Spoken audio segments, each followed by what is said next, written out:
সিলেট অঞ্চলের দীর্ঘতম দুই নদী সুরমা ও কুশিয়ারা। এখানে ১৯৭৭ সালে প্রথম খনন কাজ শুরু হয়, যার উদ্বোধন করেছিলেন তৎকালীন রাষ্ট্রপতি জিয়াউর রহমান। জানা যায়, সেই খননের পর কৃষি ক্ষেত্রে নতুন দিগন্তের সূচনা হয়েছিল। নদীর তীরের অনাবাদী জমিসহ বিস্তীর্ণ হাওড় অঞ্চলের ফসল উৎপাদন বাড়ে। তবে পরবর্তী সময়ে রাষ্ট্র ক্ষমতার পালাবদলে খননের ধারাবাহিকতা রক্ষা পায়নি, ফলে চাষাবাদে নানান সংকট দেখা দেয়। নদীটিও দখল দূষণে মৃত খালে রূপ নিয়েছে। প্রায় ৪৯ বছর পর আবারও রাষ্ট্রপ্রধানের হাতে নদী খননের পরিকল্পনার সূচনা হতে চলেছে। আগামী ২ মে প্রধানমন্ত্রী তারেক রহমান খনন কাজের উদ্বোধন করবেন। প্রধানমন্ত্রীর সফর ঘিরে বাইয়ারপাড় এলাকায় যেন ফিরে এসেছে ৪৯ বছর আগের সেই আনন্দ। স্থানীয়রা জানান, মরহুম প্রেসিডেন্ট শহীদ জিয়াউর রহমান সাহেব আইসলা ১৯৭৭ ইংরেজি নভেম্বর মাসে শেষের দিকে আইয়া এই খালখনন উদ্বোধন করছেন। এই যে নদী, এই যে ব্রিজটা আছে, ব্রিজ তৎকালে ব্রিজ আছিল না, নদীর বিরাট বড় নদী আছিল, বিরাট বড়। এখন তো দুই পার বরিয়া ছোট খাল হয়ে গেছে। তখন জিয়াউর রহমান ১৯৭৭ বা ৭৮ ইংরেজি নভেম্বর মাসে আইয়া এই খালখন উদ্বোধন করছিল।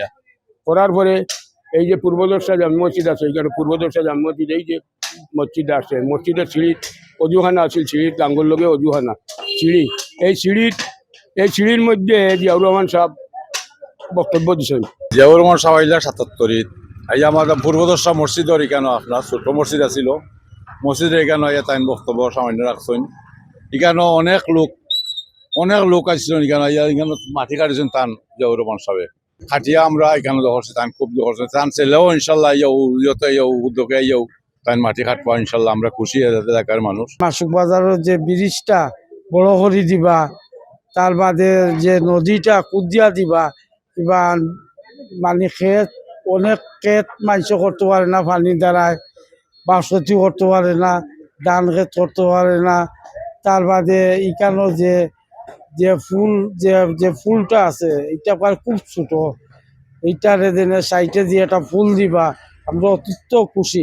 প্রায় ৪৯ বছর আগে সেই খনন স্মৃতির সাক্ষী বাইয়ারপাড়ের বৃদ্ধ আরব আলী। জীবনের তরুণ বয়সে সেই দিনগুলোর কথা বলতে গিয়ে এখনো তার চোখ মুখ জলজল করছিল। এখানে মাটির প্রথম হাঁটিয়েছেন মসজিদের সামনে, বাদে গিয়ে হাঁটিয়েছেন মুখো। তার লগে যারা আসলা সুদামবাবু, আরো মক্কা মানুষ, আব্দুল মালিক সাহেব আসলা, সুদামবাবু আসলা, এই বান্ধ দিছিলাম, এই বান্ধর মেশিন ভিতরিয়া পানি দিছেন। এর বাদে আমরা মাটি কাটিয়েছি, তার নিজের হাতে গম দিয়া গেছে, আমার ছোট ভাইয়ের মাথা হাতাইয়া দিয়া গেছে, অপরাধ আছে ছোটটা ও পর্যন্ত আমার। জি, আমরা মাটি কাটি। জি হয়, জি হয়, জি।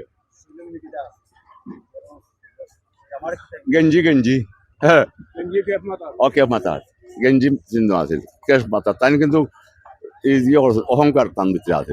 রাজনৈতিক প্রতিহিংসা, দখল, দূষণে আস্তব এক নদী এখন খালে পরিণত হয়েছে। এই নদী খনন দাবিকে জনদাবিতে রূপান্তর করে কৃষকদের একটি আন্দোলন গড়ে উঠেছিল ২০১০ সালের দিকে। কিন্তু কৃষকদের দাবি পূরণ না হওয়ায় নদীর সেই রূপ ফিরে পায়নি, চাষিদের সংকটও কাটেনি। এবার দীর্ঘ সময় পর আবারও নদী ফিরে পাবে প্রাণ। খবরের কাগজ, নিখাত, নির্ভীক, নিরপেক্ষ।